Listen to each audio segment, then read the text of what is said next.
In Creo Parametric, you can define the CNC toolpaths in order to manufacture your parts. One kind of toolpath is called a finishing sequence, which creates optimized horizontal and vertical slices after you have roughing and re-roughing sequences in your model. So let's go about creating one. Let's choose the finishing command, and then this opens up the dialog box. The input for this is a mill window. I will select this one. And then you can choose any surfaces that you want to exclude or loops that you want to close. And by default, it is showing my previous tool, and that's not the one that I want to use. I want to use one of a smaller size, so I will choose this one. And it asks me if I want to update the sequence parameters by copying the cutting data. And in this situation, I will choose yes, but I'll change the values later on. If you click on the Tool Manager icon, you can see a preview of the tool. Once again, I like to use solid tools when I can. I will click the Cancel button as I did not make any changes. If you click on Tool Preview, you'll see an outline of basically the diameter and corner radius and the length of the part. But anyhow, let's go about filling in our parameters. And so here we have a cut feed, and I need to change that value. And we have a slope angle. I'll talk about slope angle more in a moment when I go into the deck. And basically, this is how you divide the surfaces up into steep and shallow areas to determine how the slices are going to be made. And we have our step over value, that is fine. Let's see, we also have lace option, finish options. I'll talk about finish options more. Here we have the clear distance and the spindle speed. I don't know why that is so high. Let me crank it down a little bit. As always, you can click on this button to edit the machining parameters. Right now, we're just seeing the basic parameters.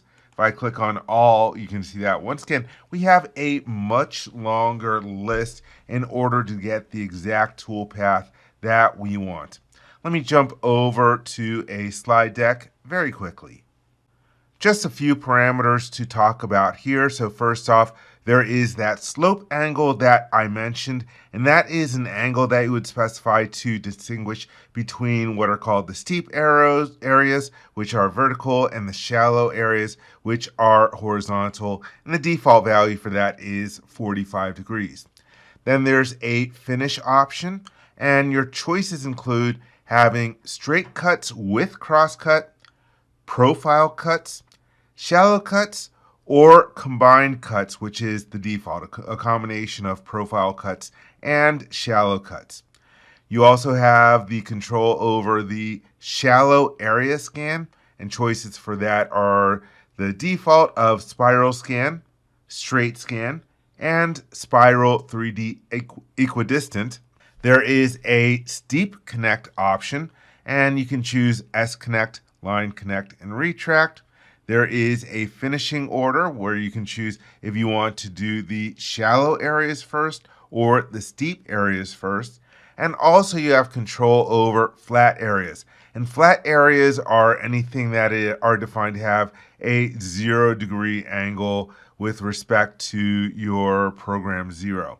And you can choose if you want the flat areas to be included, which is the default, or you can exclude the flat areas, or you could even specify that you only want to finish the flat areas in the model. So anyhow, let's jump back over to Creo Parametric.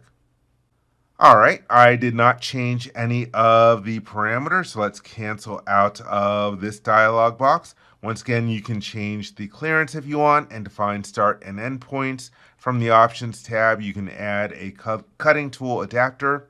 From Tool Motions, you can customize the motion that will be generated. And Process, you can specify times that you want to be used in ProProcess for NC. And we also have a Properties tab for changing the name of the feature and adding in any comments that can actually be output to the cutter location data. Speaking of cutter location data, by clicking on this button, you can see it. Taking a few seconds to generate. All right, and there we have this for the finishing sequence. And again, it took a while to generate because a lot of it is that it also has to take a look at the previous roughing and re-roughing sequences. Let me close that. And also from this button, we can take a look at the path that's going to take during this machining. Let me close the properties tab, and so there you can see what would be finished in this particular situation. I am happy with this, so let's hit the check mark in order to complete out of there. Let me turn off the display of my mill window. Is it this one? There we go.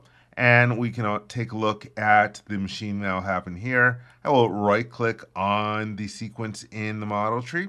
Let's choose play path, and it's doing the calculations. All right, that took a few seconds, a lot of information there. Let me readjust how this looks on the screen, zoom in a little bit, and now we can hit the play button. I'm going to crank up the display speed a little bit.